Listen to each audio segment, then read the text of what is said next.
about to get my little tag on, and I hope everybody is getting me because I'm trying to do a twofer at the same time. So I'm going to tell you why I'm choosing to talk about colorism. So I need y'all to come and join this. So I don't want to be talking to myself. And I wanted to talk about something totally different than politics today. I go back and I look at table talk. I tried to stay out the whole issue with Will and Jada regarding their relationship. Like I say, with everything else, let grown people make their decisions. And unless you in somebody else's shoes, you really shouldn't have no damn opinion. So she felt like she needed to come out and be transparent. Whatever her transparency was for her and her husband, I think that's all we need. That's all we can ask for. So I'm not here to talk about that. Now, in my going through some of my old Red Table Talk conversations, I came across a show she did on colorism. And what was most shocking, all right, as a black woman, and I'm considered a chocolate woman, I'm going to tell you how this even came as a topic for me today. I was talking to someone who would say, like, how much I rock being an AKA. And he says, but how long has your hair been like that? I said, since I went over. I literally hot combed my hair online. And so let's get into it. So as an AKA, we have this long history of the brown paper bag test. And so at first glance, if you ask somebody, I've done this to men over the years, you in a sorority? Yeah. So I'll say, so what sorority do I look like? Every time they say Delta. And you know me, I'm like, get the hell out of here. What do you ain't nothing about me is about the Delta. And then it really, it took some years for me to own why that. It's not like I was shocked by the response. It's just that what I loved about being Gamma Zeta, and if any of my Gamma Zeta sorors is watching this, they will be first to tell you. Gamma Zeta was on the largest chapter, or largest number of us was on Kane College campus in Elizabeth, New Jersey. We were 9 schools: Seton Hall, Bloomfield, Rutgers, Newark, NJIT, Uppsala. Gamma Zeta, none greater. We were ride or die. I'm like a ride or die, AKA. Anybody knows me, know I'm ride or die, AKA. Now, my one cousin that is a Delta, we basically look the same, other than she wears her hair straight and I wear my hair, natural. But other than that, we basically look alike. If you go on Nina Quarles' page, you will know that that's my cousin. If we look basically just alike. And so, I'd have to come to the realization that we were the brown paper bag girls back in the day. So everybody had what you call a type. Okay, so the light-skinned girls was AKAs and the chocolate girls. But see, the reality and Deltas don't get all funky. But the founders of the Deltas were AKAs. So they were all in the same group. So let's not get it twisted. You cannot overlap that, that kind of colorism and not say Deltas are not part of the same colorism, because before there was a Delta Sigma Theta, there was an Alpha Kappa Alpha and then the split. Now that's the history. We could move on from it, but everybody was the same color. Everybody must have been doing that starting out with that brown paper bag test. Because I've gone and I looked at alpha chapters at Howard, and I've looked at, AKAs over the years. All right, so I am now an AKA for 40 years. 40 years of Alpha Kappa Alpha. So I was looking at the Red Table Talk, and they start talking about the casting for Straight Outta Compton. And now you can't get, now black men, I don't want y'all just to start getting crazy. But before we are going to sit around and have these color conversations, these race conversations with white folks, and how we need white folks to respect us black women, and how, we don't want to be called no bitches, but brothers call us bitches in your music. Okay, so I'm just, so that's why I said today's conversation, I want to talk to black folks, and I don't want no white folks with your little ad libs into this conversation, unless you got some white folks who grew up with, I know one brother that graduated top of the class out of Morgan. I mean, out of, oh God, what's that? I'm starting to get a brain fart right now. I'm trying to, you got Spelman, and where the men go, across the street. He was a white boy, but his stepmother was black. His brother, he was valedictorian. His brother was second. One was white, one was black. His white mother passed, and she raised him. And so so this is one of the things. So how many? All right. I have some sorors on here. Thank you. I need y'all to help me with this. Kelly, I love you. All right, this is what I'm doing. Let me tell you how I decided I wanted to be an AK. My first grade teacher was the most beautiful chocolate brown woman I ever saw. She used to wear hair in this little flip, Miss Smalls. Anybody went to Asbury Park, you know what I'm talking about. Miss Smalls with this little flip hairdo. She used to wear this little skater dress, and she had this little tiny little waist. She was chocolate, though. Miss Smalls was beautiful. And if Pamela Darling comes up on this page, Pamela Darling is sitting next to me in kindergarten. That's when we had Miss Lynn. But this is how long me and Pamela Darling go down. Pamela Darling is my cousin Leonard's girlfriend. They've been together for 50 years, but Pamela Darling is sitting next to me in kindergarten with Miss Links. Miss Links was our kindergarten teacher. But I used to see Miss Smalls walking in the middle school, and I was just like, man, she is beautiful. I thought she was so beautiful because she was so chocolate. And she wore her hair was like perfect every day. And sure enough, first grade, I got Miss Smalls. Man, I wanted to sit on that front row so I could look at this woman, because I just thought she was beautiful. Miss Smalls, now I didn't know nothing from nothing. Miss Smalls followed me all through my years, all the way up till I went to college. I was in the debutante ball, and this was my first crazy experience. I did not know way back when I was 6 years old that Miss Smalls was an AKA. I knew that she had little pink and green things. I didn't know what that meant when I was a little girl. When I was going to the debutante ball, and this is one thing, the debutante ball at Asbury Park was sponsored by Deltas and the AKAs, which were the Lynx, basically. And my mom and dad weren't married. So I had like 4 checkoffs. 1, my hair was natural. 2, my parents weren't married. But I was in the top 1% of my class, so they could not deny me being in the debutante ball. But they made this into a big old hoopla. So I pressed my hair, because you see that picture with me and my dad. I got my hair, and Karen Simpson, God bless her soul, was my best friend back then.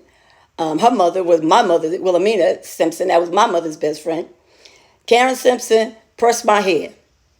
And I had to hyphenate my name. So all of you know me, you know my birth name is Cherie Jackson. But my father's name was Jake Miller. So I had to hyphenate my name. Then I had to press my hair. So that was the first time I even knew what an AKA and a Delta was. And explaining to my father why I had to press my hair and do this hyphenated name so that my name could go to the cotillion book. I still have my cotillion book to this day. And then, as I have gone on in my life, if you look at my line of line sisters, I put my line sisters up all the time. 1 through 5 are light. It wasn't planned that way. Now, Lesbian is 1. Lesbian is actually chocolate. 2, 3, 4 is Sherry, and then you got Andrea, then you got Debbie Howe, then you got Sharon. That middle was light. Then you got Debbie Selby, then you got me, then you had Sunita, and you had Sherelle. We was jet chocolate in the back on the end of my line. So I just getting into having a conversation about white people and what they gonna call us and how they look at us. I thought that tonight, just to get off of the politics of the world, that we talk about the politics within our own community. And one of those political things that we have in our community is colorism. It is what it is. And so this is what I was looking at. Now, when Ice Cube and them put it out straight out of Compton, they try to be the hardest, baddest rappers, all about the black, all about the police, and all the negativity with the police, da da da da. I'm looking at the casting call for the movie, and I want y'all to look at this because this was some crazy ass stuff. So the women, the females, they had of all ethnicities. Now, white people want white people. They go and see a movie with, you ain't gonna see you might see one black girl. You might see one black girl. They ain't not even being shameful. They looking at what their version of pretty, and it's white. Matter of fact, white, blonde, blue eyes, and I don't know what you call it, a mayonnaise size waistline, whatever. Watch them exaggerated. When you go back to the Barbie doll, watch those exaggerated white girls. Even the brunette white girls was dyeing their hair blonde. And then Lord knows when the contact came out, everybody wanted to have blue eyes. All right, so you're 18 to 30. All right, living in LA, we don't care about that. All right, this was the categories. Understandably causes the greatest offense. There were A, B, C, and D girls. I need you black people to hear this casting call for that these black men required of the women. They were categorized by size, hair type. You had where it is. I got to get back to it because I want to give it straight the way they gave it. These are the D girls. So I'm gonna start at the end.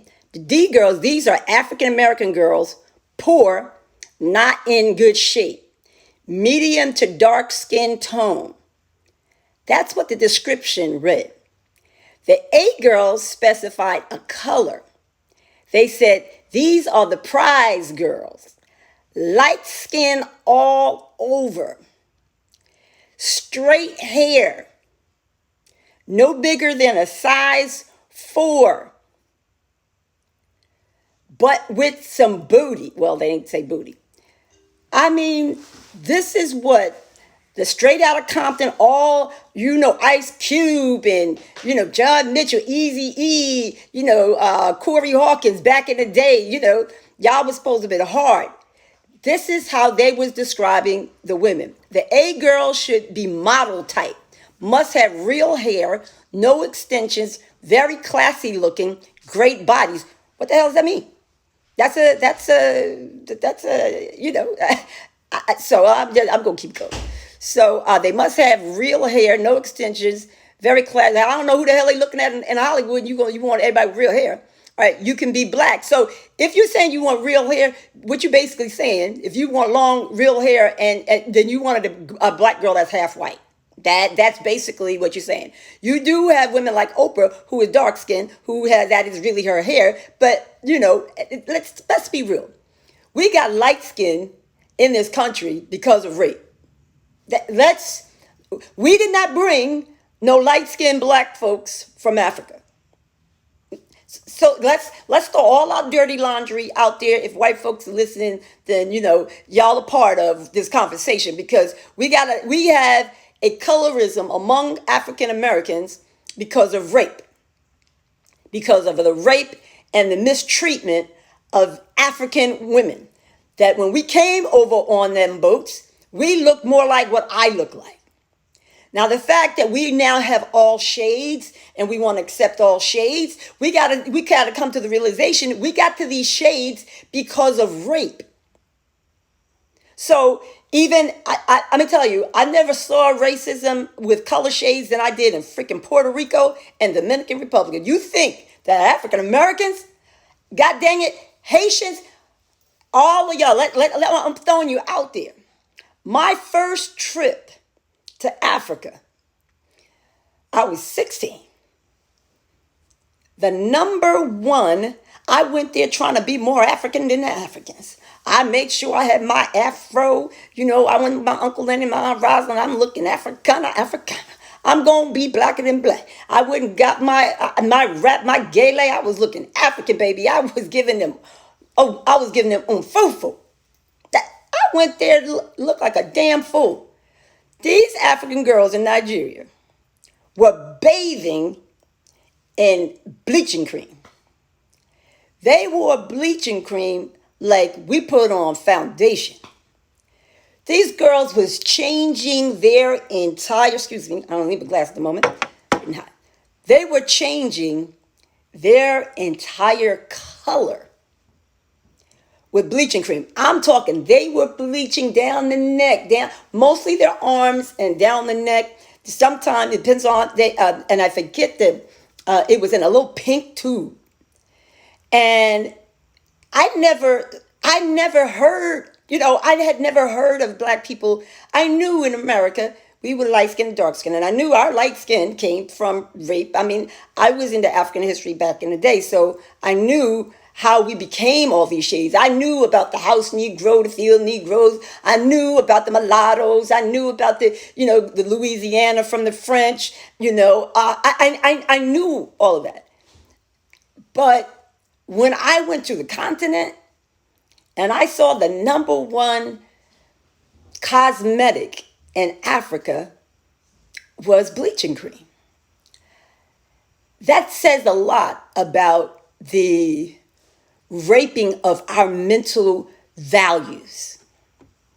That when they stripped us of our dignity when we got here in the Americas after being kidnapped, after being watered down our color from rape for years and years, and then separating all the lights, so the light state with the lights and the dark state with the darks, in order for some have passed as white for many years. I remember the movie. I don't remember the name of it. Maybe somebody out there remember the name of it. It was a movie that came out in the 60s where the daughter passed for white, but her mother was a raped maid. And the white wife of the master that raped her, she never had any kids. But because the daughter came out light enough, the white woman took the black woman's child and raised her as white. The black woman, she didn't fight it because she got to see her daughter every day because it was her responsibility to take care of her. But her daughter grew up with this woman that is her maid, that's her mammy, like her maid and her mammy, but in reality, she was her mother. And as the movie goes on, and I forget all the details about it, but I remember this part because this is the part that kind of kept me welled up in my soul. The white mother dies, and the black woman, she had been there since she was like 14, because when the father raped her, she was only 14 years old when she had this daughter that she raised as the master's kid. And so the white daughter, while the one white woman was on her deathbed, The black woman was still there taking care of her as she was dying and holding her hand, putting the towel, and the daughter was on the other side weeping and all of this. So the white woman on her deathbed, grabbed her hand, and then she grabbed the hand of the maid. And she put their hands together, and she says, she tells her, before I go, she says, I need you to know this is your mother. And I remember the little drama in the movie, and she was all like, what are you saying? What are you saying? And so then, how dramatic they're going to, she goes off into the death. And so the black maid is standing there like happy, scared, stunned, everything all in one emotion. Why? Because she had felt okay because her daughter got to be raised white. Her daughter got a chance to go to the best schools, and she was about to marry one of the most uppity families in the town's son.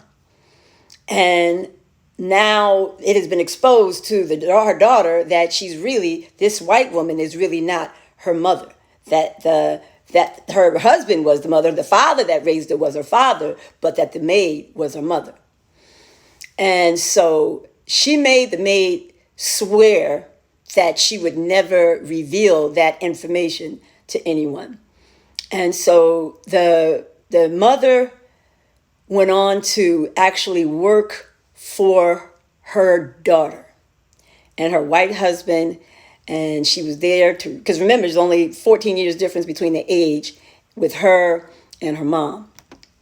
And I think the reason why this just became such a topic for me today is because we're asking white America for equality. We're asking white America to treat us like they treat one another. We're asking white America to do not, put your biases and your prejudices and your racism, on us. All the while, we continue to do it to one another. And I said, to myself, the hypocrisy of me to have this conversation, screaming at white America, pretending that black America isn't doing the same damn thing. And I used the movie Straight Outta Compton because they just straight up had it in the casting call, just straight up. Black girls, dark-skinned girls was the ugly girls. If you were dark-skinned, you had to have long hair that was your own hair, and you could not have been bigger than a size 2. But you had to have big breasts and a big butt. Now, dude, how can y'all leave it? And that's why you have it. And first of all, I think Belle Calise, and if you don't know who Belle Calise is, it's Cardi B. The first time I saw someone on Cardi B's page railing about how y'all letting this Spanish girl, use the word nigga, how y'all letting her be all up in it. That girl is Dominican and Trinidadian. So to Cardi B, she just is black. Just like So I know what Cardi B's hair looks like. Y'all see them wigs? Cardi B got a lot of hair. Her hair is as long as my hair, but outside, if she don't freaking do that Dominican straighten, that girl's hair is nappy as hell. So other than light skin, Cardi B is just a product of the rest of us Africans over here who are light skin. But I looked at some of the stuff that people put on her page, and you know what I love about Cardi B? She don't have no filter. She tells you exactly why she did everything she did to her body. Down to that freaking, she still wears a waist cincher to make that waistline 27. Now she's short, tiny, so she can have a 27-inch waistline. But she also says how she laid on a table in Queens and let somebody shoot some shit she didn't even know up to give her that original behind that she had. You remember Cardi's teeth used to be crazy, and then she got some coins. She got herself a new set of grills, and she didn't get no gold grills. She got the new set of crystal pearls for teeth, and she looks good in it. But Cardi B was really real. She had that fake. She didn't know what it was. Silicone. I think they were using some stuff they put in tires. But the chick that actually did her behind got indicted because some woman that she was putting some behind in died on her table. I watched another woman in Essence. She got the same thing, breasts and butt. This woman ended up having to have limbs amputated because she had shot up herself to put on this body that is not requested by white men. I watch sisters. I've never in all of my black years growing up in Asbury Park on the border of Deal, a Jewish community. We had white folks that come down to Asbury Park Beach before there was Atlantic City, before there was a King's Dominion. There was Asbury Park. Everybody vacated in Asbury Park. So we were used to white people. White men have always, and this is not nothing being bragged. White men have always found me beautiful, and I have always said, I have a right to choose because I have gone through major conversations with white men about I'm being, I thought you weren't racist. I'm like, no, I'm not racist, but I got a choice of what I like. I like men that look like my daddy. I thought my daddy was like the finest man in the world. My mama's chocolate. All my aunties is chocolate. We went down to Virginia, 70-something deep grandkids, we all was chocolate. So we had neighbors that were light and that weren't that many interracial. There was a few. I ain't gonna name no names, but y'all from Bedford, y'all know the few interracials. But like living here, and like my daughter is not a size 2. Mama wasn't always small, but I got a body issue because I just got a vanity issue. That's just me. I just like look good for me. I pass a mirror in every room in my house, not for nobody else's purpose, but for my own purpose. I gotta love me first. Now, to other people, probably since college, because any of my sorors way back 40 years yonder, and Lance, Abdur, or come on, some of my folk back from high school, Kelly, y'all, go to my high school yearbook. Best body in my senior year of high school. So this is nothing new thing. So when you see me looking there, I was the best body in high school. That's something that has always been. It ain't just happened at 59. I graduated from high school 16. So my conversation tonight, we can't ask from white people more than we are going to give to one another.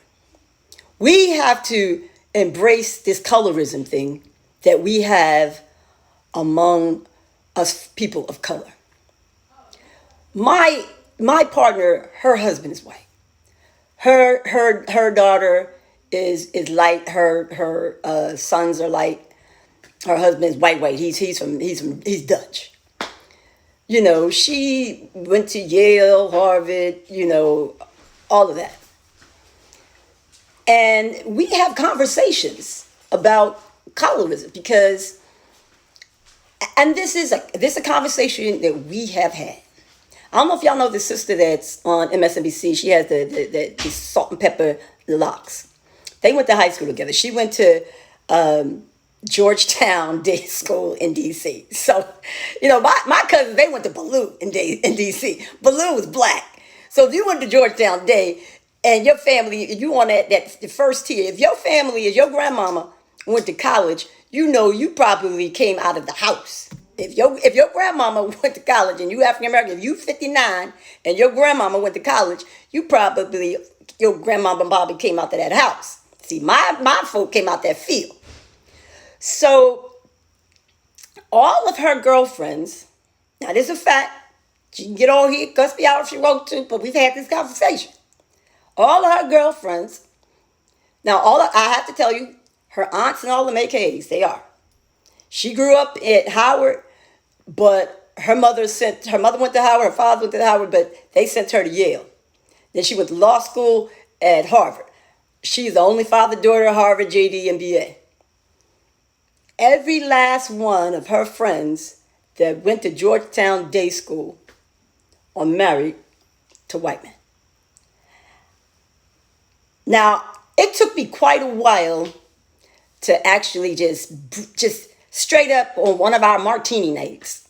Like, I said, what is up with all your girlfriends being married to white men? Like, is that a thing for you girls at Georgetown Day? And I remember she was a little bit offended. But you can't be offended to the truth. We started naming them. Boom, boom, boom, boom. And I said, none of them. I looked at your bridal pictures. All of your girlfriends, half are black, half are white. But one thing that was consistent is all of the men were white.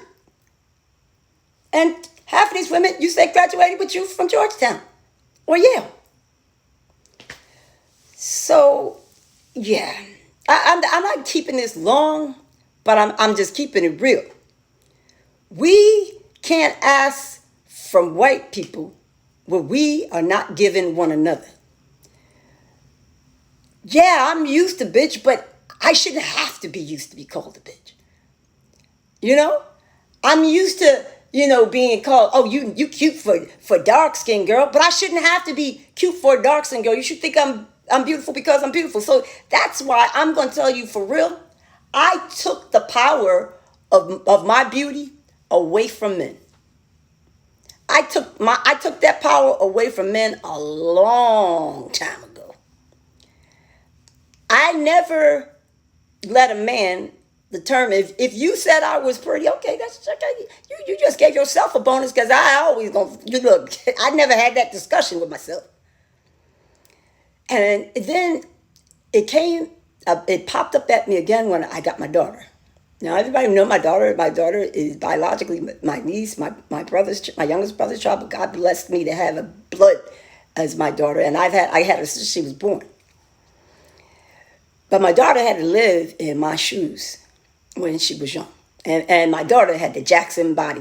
My daughter, I knew my brother, when this girl had my daughter, I knew that was my family because we all had big boobs, big bodies, big ass. That was the Quarles, Jones, Jackson. That was just a trait in our family. And my daughter looked exactly like my mother. But I was a 2'4" for years. Now this behind it. We ain't no more 2'4" no. And I'm like that's about a 10 back there, 12 maybe. Even though I try to keep my waistline down, I got to the point now I'm going to just roll into these 59 to 60 and just love the curves on my body. But I used to maintain a certain weight. And maybe I have to admit to myself that I was over the top about my looks and owning the characterization of my beauty as to own the power of my emotions. That I didn't give over to a man the power of the critique. When I tell you I get dressed to go to the drugstore or to the shopping mart, or I get up, take a shower, beat my face, put on cream moisturizer every night, do my little roll ball on the eyes, do my crunches and stuff, I do that for me. Because I didn't get my daughter 39, I want to be around when my daughter push out a baby, and I ain't hoping that happens until she gets up in her 30s, up there after she's done her career thing. My daughter only 21. I'm 59. So the likelihood that I'll see my grandkids have any kids, it's not likely. But I do want to see my daughter have children.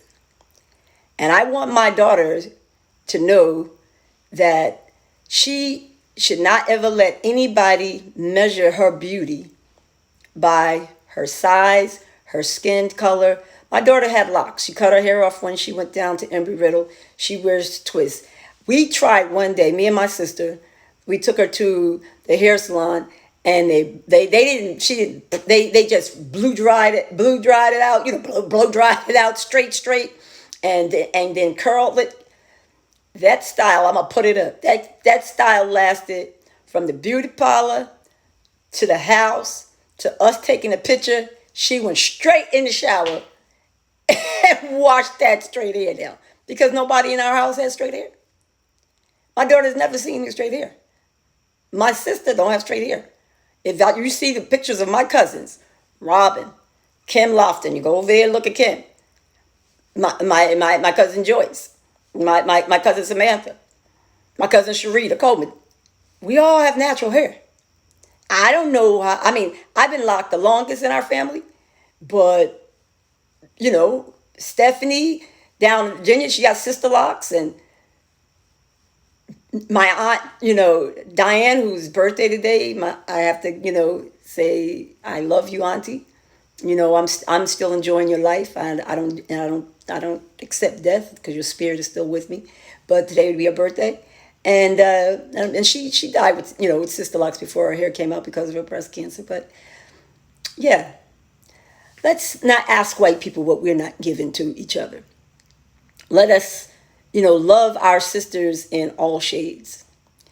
And maybe I did do some acrobatics over the years with, making sure that I held tight to being black because I wasn't going to go to extremes and bleaching my skin. But I truly thought Miss Smalls, my chocolate first grade teacher, was beautiful. And I give her that.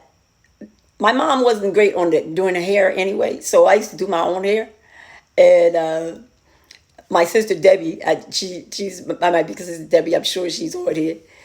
Debbie used to make sure our hair, me and my sister's hair, was fly. So Debbie Blake is like she grew up as my sister in my house, in our house. And, she made sure our hair was always done. I used to remember that dad going straight and comb burn. I swore to God, when I got out of my own, I was never going to let a straight and comb hit my head again. And I didn't. So, yeah, talked about colorism. Let's own the part of our community that we put on ourselves, the requirements that we put on black women, and black men. You sisters, y'all want your light-skinned man with green eyes so y'all can have a pretty baby. We do it too, women. We do it too. So you know what? I love my people in all the shades, whether you speak Spanish, whether you speak English, because whether you speak patois, because you just got dropped off on a different island on that boat, on that ship from Africa. So you got dropped off in Puerto Rico, Bahamas, Trinidad. And then you had a native Indian, so you came up in a little different kinds of shades of brown and black and light, bright, almost white, dark as the night. But we're beautiful. That's why I say respect the complexion. Respect the complexion, no matter what it is. We got to love ourselves first before we start asking white people what they got to do. Our men, women, we got to respect each other first. Whether we speak Spanish, English, patois from Jamaica, whatever Caribbean island, you Haitians, y'all got y'all issues too. All over Africa. I watched Trevor Noah talk about how he had to walk on a different side of the street than his father because his mother was black and his father was white. When the Dutch was over there and Leopold in Congo, we ain't gonna talk about Leopold in Congo. You think they had the genocide of the Jews? You should see what Leopold did to Congo. Because see, we want to talk about all our history. You know who started the bleaching cream? And I'm sure my Egyptian brethren are going to get a little pissed. All the way back to Egypt. We started bleaching. Look at the mummies. If you look at the mummies, or if you've ever been to Egypt, they will look white. Eyeliner and some of the things that we do right now in our makeup is straight out of Egypt. But they started bleaching because the Italians and the Greeks were coming over there and they were white. The statures of their nose was different. So we've been having color problems within our community thousands of years. So as we come to this realization of life and death and just where are we going in America, let us identify with the parts of us that have been perpetuated by us. It may have started through them, but it has been maintained by us. So I love you people. Light bright, almost white, dark as the night. Whether you be mixed with anything else, that one drop of black makes you black to me. And made you black to the white man too. So if you weren't, if they didn't allow you to just mix, I'll tell you about a story later on about used to be a community in Louisiana where they used to put together all of the light, bright, that passed women, and they would have these private parties for white men who mused about these women, and they would match them, and then they would let them slide into the white community as white. That's another story. Deuces. I love you guys. Thank you for joining me.